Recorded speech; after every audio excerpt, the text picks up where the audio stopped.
Welcome YouTubers, I've got a class for you here on using more props and more ideas to help you get your crow pose. So like the YouTube channel, subscribe to the YouTube channel, like this video, collect a few props like this with bolster, block, strap, come on back and we'll have some fun with crow pose. Take a comfortable seat on a pillow. We'll just sort of steady our breath, because one of the things with some of these poses that we want to try and chase, sometimes we can try, and this certainly was true for me, we can try a little bit too hard. We can get quite sort of a bit aggressive with it. I would certainly know I was holding my breath when I was trying to get this, and it took me ages and ages. And it's when I kind of let it go one day and I decided, you know what, maybe crow will just never happen for me. I let it go.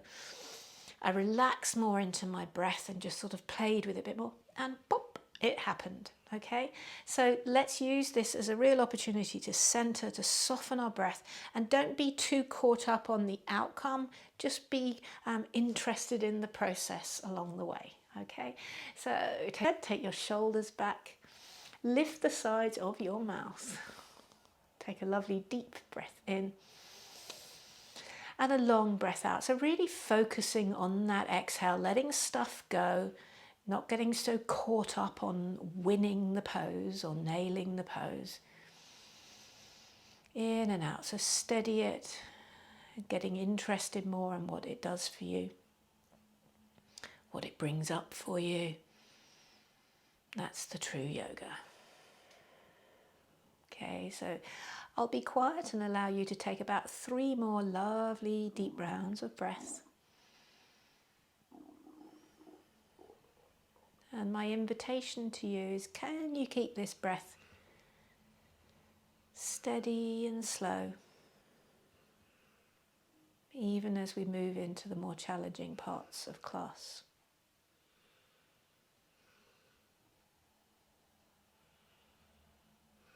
So keep it with you. Bring your hands to your heart center. And we'll seal in with one beautiful, gentle Om. Take a deep breath in.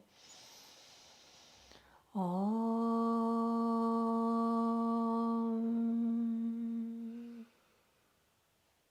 Take another full breath in. And a long breath out. Well done. Gently open your eyes and spread your hands. So we want, when we come to arm balances, we want the hands to be spread nice and fully like this. So not closed in. That reduces the amount of surface area you get to play with. So spread your hands really wide, and then we'll do some wrist exercises to start with. One of the things that can hold us back from these arm balance is wrist pain and not being flexible enough in the wrist. So let's warm up the wrists. Okay, and then I want you to imagine that you've got some water on your fingers and start to flick the water at me. So flick, you'll actually should be able to, if you can hear it here on the mic, flick it so you can actually and straighten your arms and keep going with that. So I'm hoping that after a few flicks like this, you're going to start to feel your forearms warm up. This is what we want to use as we claw the mat. We're not just muscling into it with the biceps and the triceps. Smile. Can you feel that warming up? Lovely. Bring them out to the side. Keep flicking. Keep moving. And you might not even know before that you had muscles here. This is what we want to use. Let's do this for another 10, 9, 8, 7, 6, 5, 4, 3, 2, and 1. Whoa, do you feel some warmth? Give your wrist some circles. Lovely. And then let's come on to all fours. Okay, so as you spread your hands here, so this is the hand that you want to work with. The index finger points straight ahead. So try not to have it too turned out or too turned in. Straight ahead and underneath your shoulders. As a very rough guide, we all have different shoulder widths, but as a very rough guide, if you put a yoga block there, your thumb should just touch the edge of the yoga block. If you're slightly wider shouldered, a bit wider, If you're smaller, a bit narrower, obviously we're all slightly different, but that's a really rough guide. So that's probably narrower than you think, all right? And then come onto your knees, claw the mat so your fingertips go a little bit white, your knuckles are down, and just rock your shoulders over your wrists. So for some of us, this can be quite a lot of work, and this may be what's holding you back. So lean forward and then rock back. Lean forward and rock back. Do this 2 more times. And you know, if this is hard for you, maybe you're not going to do anything else, but work on this aspect of the pose. Okay. And then when you've done that, flick your hands round. So turn your fingertips towards your knees. Okay. And then lean back. So we stretch into the carpal tunnel so that eventually with this, getting this 90-degree angle here will become easeful. And that's not always the case. So again, rocking backwards and forward. This time as you go forward, it should feel easier. And rocking back a little bit more intense. So don't hurt yourself. Just go to where you feel a gentle stretching, working on opening up the wrists. And then start to draw circles with your shoulders. Go around in big circles. Your whole body moves, go in the other direction. Really good to spend time here with your wrists. Okay, and then take a seat, unleash your hands, give them some circles. Okay, now I want you to come onto your fingers. So come onto your fingers. So the heels of your hands are lifted, so there's no weight in the heels of your hands. And that's how much weight you want to give to your knuckles. Okay, and then see if you can come to downward dog like this. Weight in the knuckles and fingers rather than weighing into the wrists and the back of those delicate bones in the back of your wrists. Okay, let's take this one more breath and then slowly lower the palms flat.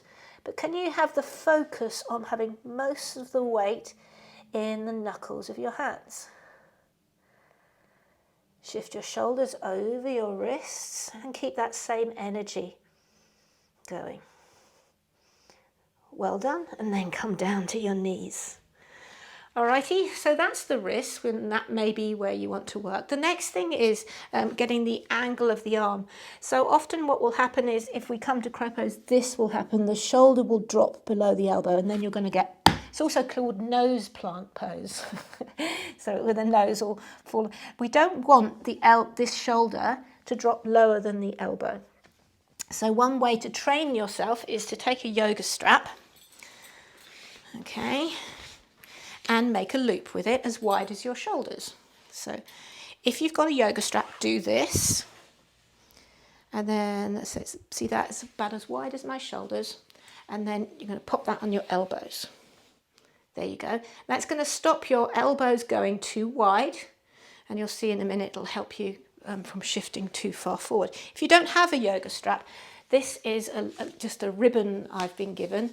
And I've tied it to my shoulder width, and you could use that, or a dressing gown cord, or a dog lead, okay? So you could use that. This is going to stop the elbows going too wide. I'll put the yoga strap on there. So put that on just above your elbows. Place your hands, so all that good work, spacing, index fingers forward. Okay, stretch your right leg back and your left leg back into plank. And then from here, rock forward into your toes, so shift the whole shape forward over your wrists and back. You see, like a seesaw, up and down, up. And the strap will stop your elbows going too far, going too wide. Okay, try that as we stack the wrists. Okay, come down to your knees. Got that? Now we're going to try and lower into chaturanga, all right? And this strap is going to come underneath your boobage, underneath the chest. See how then I can get this nice 90-degree angle. So watch me once and then you're going to have a go. So plank, shift your weight forward, and the strap comes to my chest so it supports me in my chaturanga. This isn't too much hard work, but can you see how my shoulders don't go lower than my elbows? Then I don't put undue pressure in my shoulder joints and everything's happy. I don't get pain in the shoulders. So come along and give that a go with me. So place your hands, and you may realize, oh my goodness, for ages I've been going too deep. So shift forward and lower your chest in front of the strap, or whatever you're using. For 3, 2, 1. Bring down your knees, push on up. There you go. All right, so that might be something you think, okay, I'm going to stop there for today and I'm going to be practicing on that. So we build it up slowly and thoughtfully. Now, when we start to launch into crow pose, it could be a great idea to keep this strap to stop your elbows from going too wide. And then I've got a bolster here today, but you could have absolutely anything, a drinking bottle, a book, a puppy dog, a child at the top of your mat, something for you to look up towards. Then we're going to place the hands and keep looking up, because what can happen is if we tuck the chin and look back at our own tummy, we end up doing a roly-poly. All right, so keep looking up, place the hands, keep the yoga strap on, and then lift yourself into a diddy dog, so a very short downward dog. Shift the shoulders over the wrists, and as you come in, step in, bend your knees, and see if you can, imagine you're trying to bring your knees up into your armpits. Bend your elbows, but instead of bending your elbows backwards like this, behind, see if you can bend them and shift forward, and then look up to that object at the top of your mat. Okay? And maybe you just play with your toes tickling on the mat and rock back. So here's the place to play. Forward and back. There's no need to jump, no need to kick into this pose. It's going to be a gradual shifting forward. And then one day you'll do this and you'll suddenly feel a bit lighter in your toes and you'll feel you're able to lift your toes. Keep looking up and then come down. Now, that launch forward, that can be really scary, all right? And that's why I've got this bolster here. So what we can do to help you get that launch, not only could you pad yourself around with lots of pillows so that if you do fall, you're not going to hurt yourself. You won't hurt yourself too much. But if you prop, so you can see that this is relatively hard pillow. If you've got a slightly softer one, what you could do is pop a book or something behind it to add a little bit more support to if it's a bit more bendy than this. Then have that, and this is where you're going to bring your head to, is kind of some reassurance that it's okay. Because it is scary to shift like that. So you're going to start, and watch me. I'm going to start with my hands, and I'll start with it too close because it is all about building trust, okay? So I've taken my yoga strap off now, but you could keep yours on. I do all the same good stuff. I bring my knees into my arms. I look up, and I'm going to try and bring the top of my head to this bolster. So look up, and then as I come in, I realise, oh, that's too close, but you know, I'm safe, and you learn to get some reassurance. So I'm feeling a bit braver, and I can come back. Okay, because it's actually quite a long way. You have to launch your way forward. You get a bit braver and come back until one day your head just tickles the bolster and you're able to lift your feet. And then maybe you can lift your head away from the bolster. I've got no weight in my head really. It's just like a little bit of reassurance there. And that could be anything. So you have a go. We'll do this again. I'm going to show it to you using a yoga wheel. So here I've got my yoga wheel.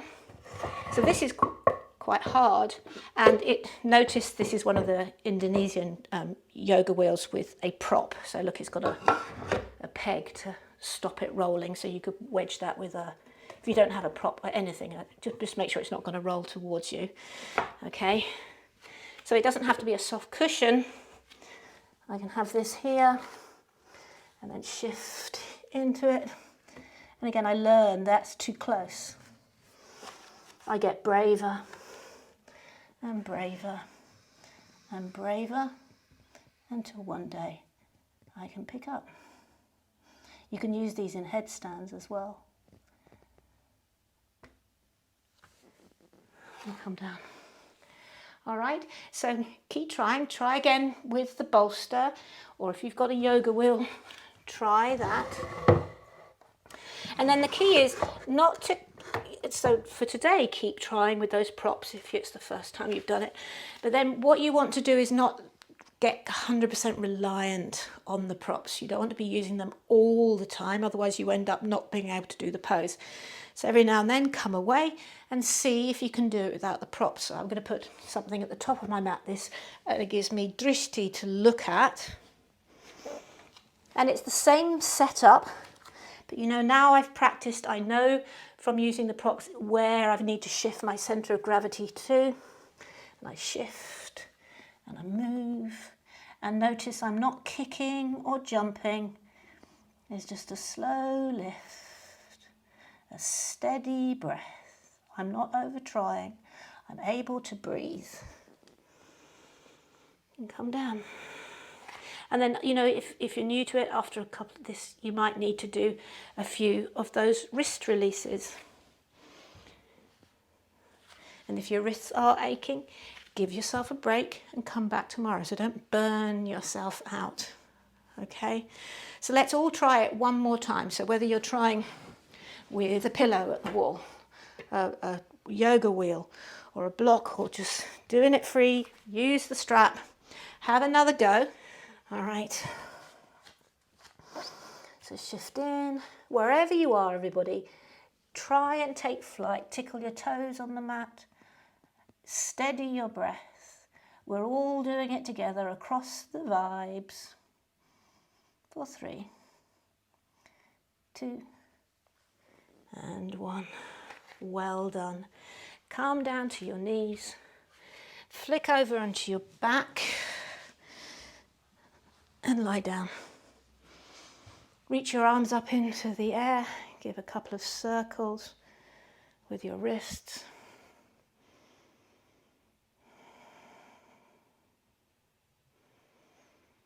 Super duper. And then 5 deep breaths in Shavasana.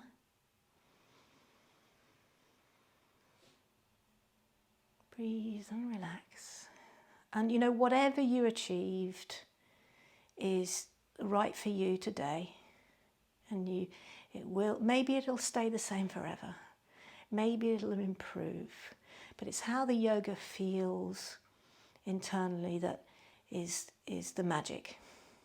Not whether you can do a headstand, handstand, Bakasana. So just know that, allow that to settle. Super. And then gently bend your knees. Roll to your side.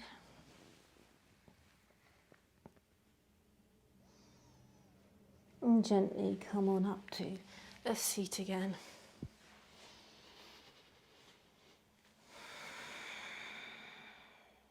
Hands to your heart. As we learn to fly, it's not the act of flight itself, it's that feeling that we find along the way. Take a deep breath in. Om.